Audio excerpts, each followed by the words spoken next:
On est dans un pays où la rencontre entre les sociétés et la forêt sur un mode qui commence à être, disons, brutal, débute il y a à peu près 7000 ans. À l'époque, c'était surtout la forêt de chêne blanc, la forêt de chêne, en tout cas à feuilles caduques, qui couvrait tout le bassin méditerranéen français. La forêt d'ici, quand on la voit, pour beaucoup, pour le visiteur qui n'est pas averti des réalités historiques, sociales, écologiques de la région, on l'aperçoit comme une forêt quasiment sauvage, naturelle. En fait, c'est la mémoire très, très appauvrie de ce que pouvait être la forêt ancienne, puisque cette forêt se présente surtout sous le mode d'un taillis, c'est-à-dire d'arbres qui sont coupés régulièrement, tous les 15-20 ans, parfois plus longtemps de nos jours. Donc ici, on est dans le régime du taillis, et ce régime n'est pas adapté au climat méditerranéen.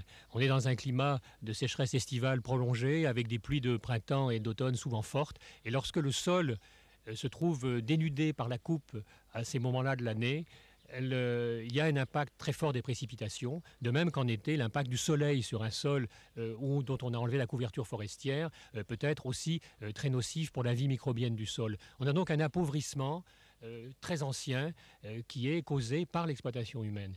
Et en fait, cette forêt, c'est la mémoire d'un rapport d'entente, de complicité minimum avec le milieu, et il y a une bonne volonté du végétal de reconstituer ces peuplements, mais cette bonne volonté a ses limites. On considère que ce qui existe n'a pas d'intérêt, on veut une production rentable, pour autant qu'elle le soit, la plus rapide possible, on plante du conifère, on efface les milieux héritiers de l'ancienne exploitation traditionnelle.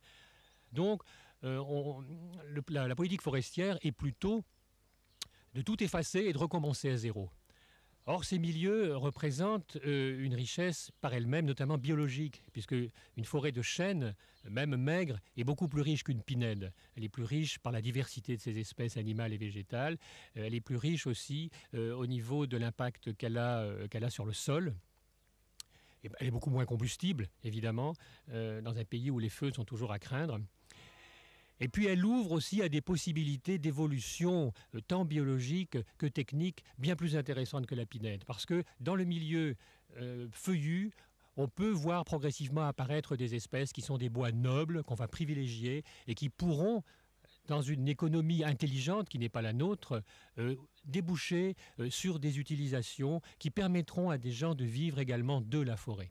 C'est une immense réserve d'espace pour des activités humaines qui pourraient certainement bénéficier d'une évolution intelligente, d'une gestion intelligente, consciente de cet espace. Et je crois que ce qu'on va voir, c'est l'illustration de ce que peut être le début de cette gestion intelligente.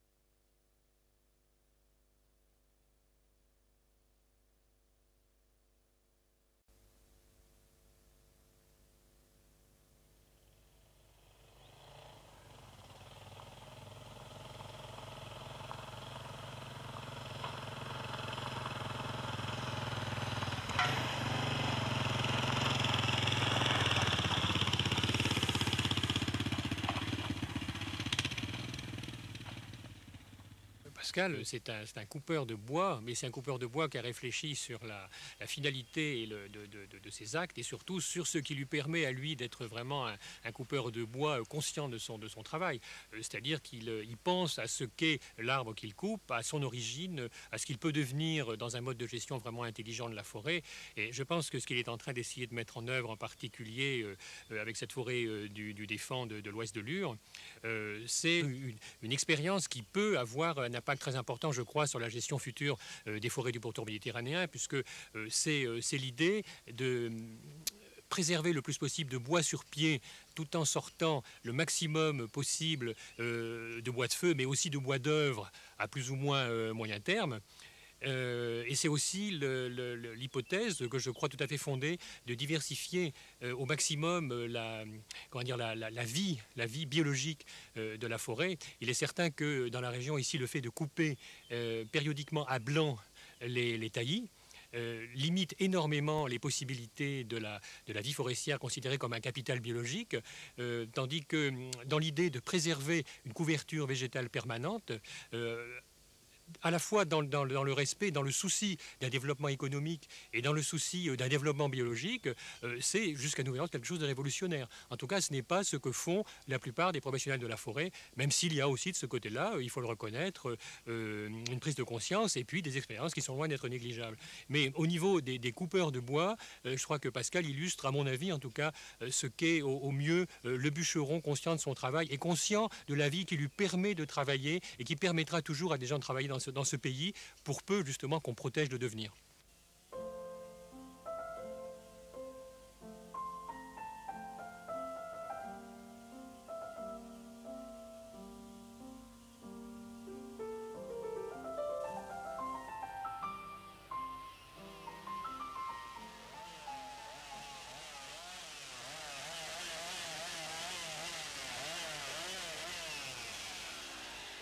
Le bûcheron est le premier maillon de la chaîne qui unit la société à la forêt. Mais il reste anonyme. Il est victime des structures administratives et bourreau malgré lui pour le milieu forestier. Il ne doit plus être un coupeur de bois sommaire, soumis aux impératifs de rendement dans un marché anarchique. L'exploitation forestière ne peut évoluer sans un changement radical de la relation entre le domaine boisé et la société qui en a la charge. Il faut donner au bûcheron les moyens d'utiliser ses connaissances d'observation que sa présence quotidienne en forêt lui permet d'acquérir. Alors, par son travail, son dynamisme s'intègre à celui de la forêt. Cet état d'esprit entraîne la cohésion entre une gestion écologique et une récolte rémunératrice.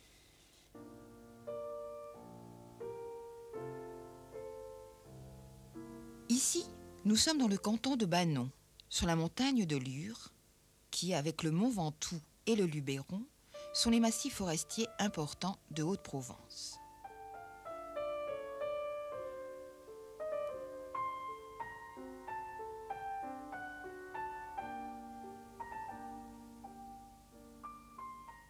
Très lumineuse, cette région à caractère méditerranéen a la chance d'offrir une grande diversité végétale. Mais celle-ci est gâchée par des modes d'exploitation simplistes et rétrogrades, tels que les coupes à blanc, le balivage irrationnel et le remplacement des essences autochtones par des résineux étrangers. Pour la plupart des peuplements, il en résulte un taillis, c'est-à-dire des feuillus issus de rejets de souches d'arbres abattus très jeunes. Le taillis de chêne pubescent favorisé par la lumière, maintenu par des coupes à blanc de courte révolution, dégénère.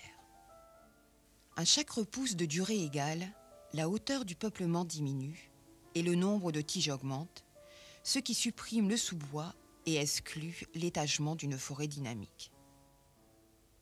La couverture se refait très rapidement car les rejets bénéficient d'un coup de fouet momentané dû au bouleversement de la luminosité au sol. Cette couverture interdit la germination des graines d'arbres, mais n'évite pas le lessivage des sols dans les premiers temps. Le traitement de la forêt en taillis est un mode de renouvellement qui conduit à un appauvrissement de l'espèce végétale.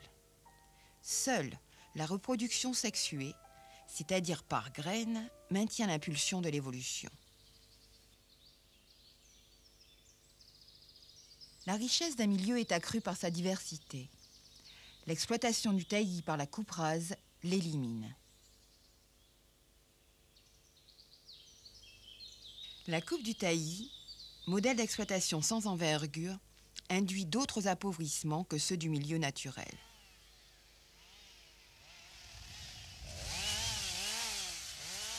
Le bûcheron sous-payé est tenu d'abattre le plus gros volume de bois possible. Lorsqu'il exécute une coupe à blanc, il systématise son action par des gestes répétitifs, par des agissements sans réflexion sur la forêt. Les bûcherons que j'ai rencontrés, ce sont ce qu'on appelle des gros travailleurs, des gens qui sont souvent exploités d'ailleurs, parce qu'il y a le patron et le bûcheron qui travaille pour un patron, donc il est souvent assez mal payé, c'est métier difficile et pénible. Et les bûcherons, bon, leur souci, c'est de gagner leur vie avec un travail difficile. Et quand il est question bon, de certaines façons d'abattre les arbres, de certains moments, par exemple, on aimerait qu'ils soient coupés à une certaine époque. Alors autrefois, on disait il faut couper les arbres à la lune descendante, par exemple, en hiver. Mais déjà, pour arriver à avoir du bois coupé en hiver, c'est difficile d'être sûr que la personne qui le coupe va respecter ça.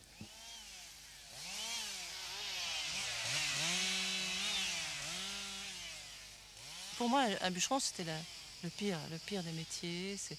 C'est dans l'homme qui plantait des arbres de Giono, c'est ceux qui viennent là uniquement pour le profit, qui saccagent à tort et à travers. Enfin, d'habitude, ça me terrorise un bûcheron. Hein. D'habitude, ça me fait peur. Ça. Je me dis, bon, c'est des gens qui viennent cueillir et puis barca. J'ai vu des coupes à blanc, j'ai vu des tas de choses épouvantables.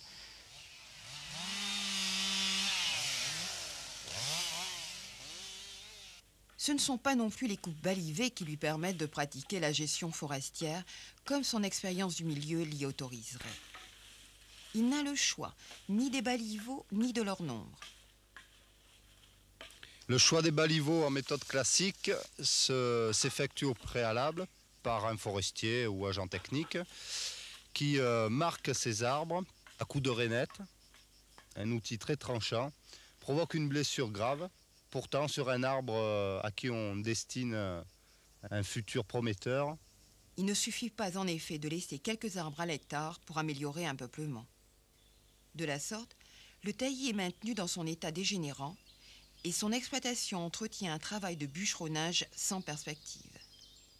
Avant tout, le métier de bûcheron, c'est une personne qui doit avoir le respect de la forêt, qui lui permet de vivre, et deuxièmement, de la surveiller. La surveiller, c'est-à-dire que, à la limite, il doit peut-être un peu tirer la sonnette d'alarme lorsqu'il y a des choses qui ne sont pas faites correctement. Personne autre que ces gens-là peuvent savoir, sur une coupe, l'arbre qu'on doit abattre ou l'arbre qu'on doit laisser, les essences.